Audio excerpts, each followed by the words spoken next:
Good afternoon, heavenly awakening, and good night to the beautiful entity watching this video. It's your boy Divine Messenger. We're back with another message to understand. Before we even get into this, we ain't gonna take too long, but we just wanted to make a video on indication, helping us understand that when it comes down to your higher self, getting to your higher self is going to be very uncomfortable for a reason. Because imagine somebody not being comfortable. Imagine somebody not being comfortable with themselves on a higher self-perception. So it's like your higher self will not even, it's hard for your higher self to find you when you can't find you. It's hard for your higher self to find you when you can't find you. So if you can't find yourself through your higher self, then you'll never be able to find your higher self. Because once you do find your higher self, it's going to scare you. Because your higher self is a combination of both angelic frequencies and demonic frequencies combined together within your mind. Meaning that you have to be mentally strong to even understand what I'm even talking about. So once you are in this, and once you are in this lifestyle, once you're in this fruition of meeting your higher self, it's like you have to respect somebody of a higher order because that's a part of you. So it's like before you even meet your higher self, and there's different ways to find your higher self as well, but it's like, let's say you're preparing a day to like do fungi, for example, or meditate or whatever the case may be. It's like you give this being, this essence, this spiritual essence, a higher way of thinking. So it's like you respect it so highly that you want to come as you are, but you want to come like on a higher regard than what you think you are. And because of that, your higher self respects you. But your higher self can't respect somebody who can't respect themselves. So if you don't respect yourself, then your higher self won't even be able to respect you, and it won't have that sense to respect you, even though it's a part of you, because you still do not know how to hear what it has to say about you, because you had to do your shadow work. So it's going to be uncomfortable finding out who you really are. But once you walk into your higher self, then you'll be able to walk into anything in life, because you are a reflection of your higher self. But it's however you think of your higher self through your higher perception in life. But the thing is too, once you do begin to live and you begin to like rent out this different experience, because it's temporary, but it's like it's forever, because your higher self is forever. So once you do become to be attached and you become one with your higher self, now it's like spiritually you just descended into your physical body. So basically you are a walking higher self image of what God would think it is. So you think that you are your higher self, but it's going to be an uncomfortable ride, meaning that you will be alone for a long temporary period of time, because there are people who don't know their higher self yet. And it's like your higher self is so intelligent, it'll speak to you without even making the noise. So by it speaking to you in this indication, it'll tell other people's higher selves like, this program can't come near my program, because you have not found your higher self. You have not found me where I'm at on my frequency. So you did all this work to find your higher self, to where you did all the shadow work, you did all the deconstructing of your trauma, your misery,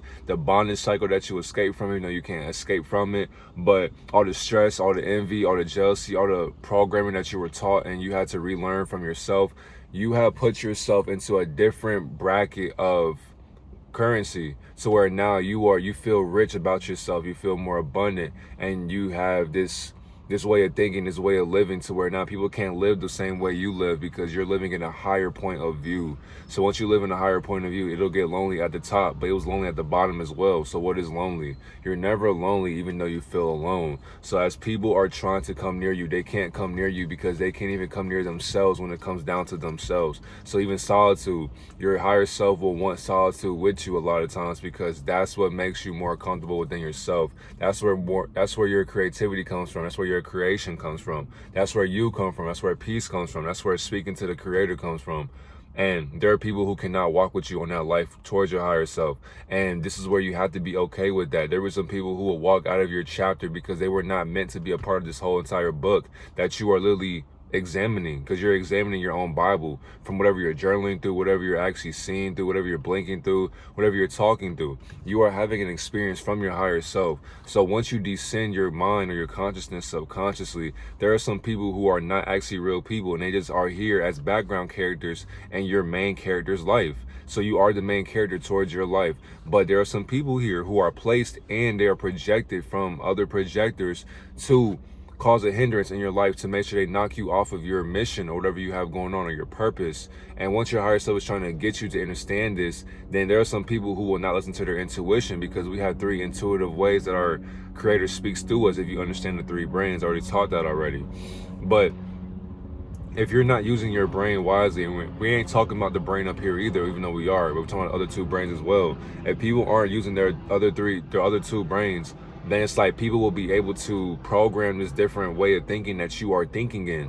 And as that happens, you won't be able to reach your higher self, because your higher self can help you leave hell, but you have to be able to work with your higher self. So you have to be able to remove certain foods from your body. You have to be able to fast daily. It's going to be a daily thing to fast. Not saying that you had to do it every single day, but giving, like, you can play the game every day, but you can't give time to the Almighty Creator. You can have sex every day, but you can't give time to God. You can play music every day, but you can't give time to the Almighty Creator. You can't give silence, you can't give solitude or peace or harmony to the Creator, but you can always have noise around you. You can always go to the club, you can always buy stuff, you can always go to work, you can always do this with the kids, you can always do that with your baby daddy or baby mama. You can always do things in the physical world, but you can't do things for the spiritual world.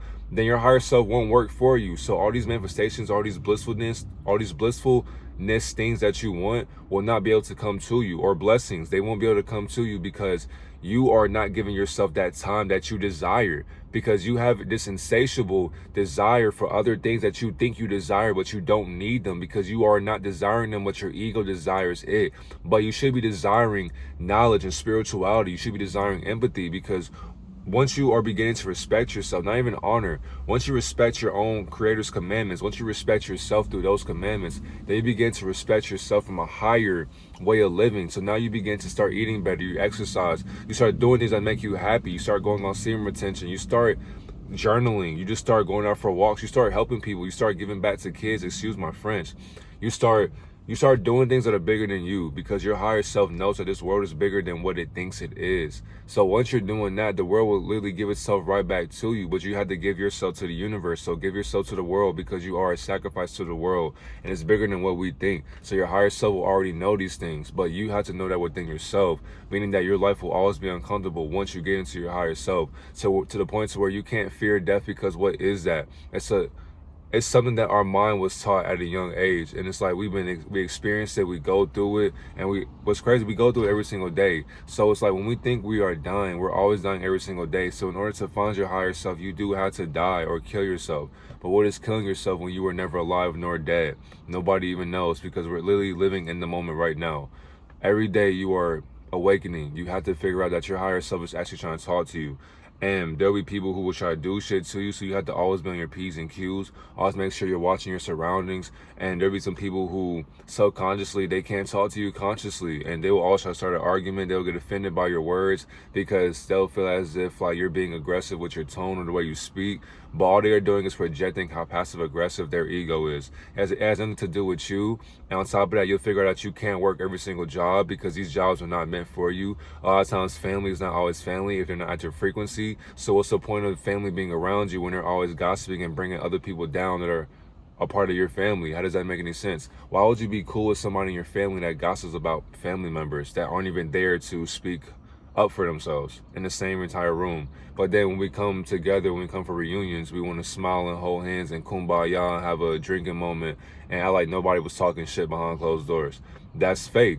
And it's like when you speak out against that, especially in the Black community, people will call you a snitch, people will call you fake as a family member, or they just won't talk to you, or they won't tell you shit, which is fine, which is cool. But then they'll ask you, why don't you want to be a part of the family anymore? Because it's just like, what are we doing? Like, I don't want to party with demons. I don't want to be cool with demons. I don't want to gossip with demons. Like, we talk about we love the Almighty Creator. We talk about this or that, but we still disobey commandments every single day. So it's like, what are we even doing here? Literally. So like all we're doing is just communicating and talking with demons, trying to procreate with them and trying to comprehend what they got going on the whole entire time. You are a demonic program as well. So it's whatever you choose to do in this world. But the thing is, no matter what you go through, the Creator has to put you through in uncomfortable circumstances to see how you come out of them. That's the best way for you to grow. You cannot grow if you're not ready to evolve, and you can't evolve if you don't even want to grow. You can't. So it's like, if you don't want to do these two things in your life by finding your higher self and becoming uncomfortable, then you will never be able to make it. You'll never be able to make it out of hell. And that's because you choose to live in a state of mind called comfortability.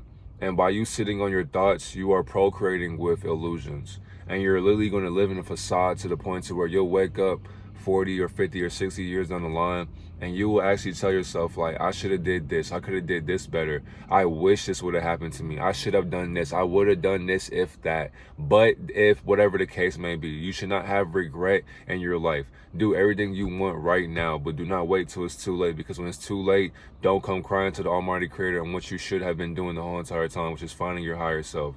Your higher self will literally guide you in this existence, and it will speak to you beyond your mind's capacity. I love you. Have a great day, God and Goddess.